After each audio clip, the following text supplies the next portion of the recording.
Hello friends, welcome back to the new video guys and my YouTube channel guys. Today when we are going to talk about guys infinix phone location setting guys, how can we on and how can we use it. Friends, you want to on guys infinix phone location setting, how can you on and how can you use to the fans. I will show you, I will tell you guys.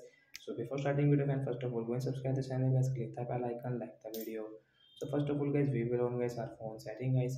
After on phone setting guys, scroll it and friends you can see that this phone location setting and we will tap here to on it. So friends you can see use location. So guys we will on from here. Friends you can see that this app access to location guys you can allow, and guys you can use from here guys. This map guys you want to allow all this time, and guys ask every time allow only by using this app you can allow from here guys. So guys I will allow it.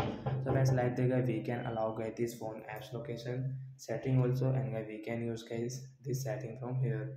So like the guy we can on, and guys we can use get this phone location setting and may use guys you can say like a GPS, Wi-Fi, mobile networks and sensor to help. So friends you can use, and friends you want to off, so guys you can off from here, but guys I want to use, so guys I will on it. So like that guys I can on and off guys my phone location, and friends after on guys location icon status bar guys you can check. So that's it guys, thanks for watching the video, bye guys.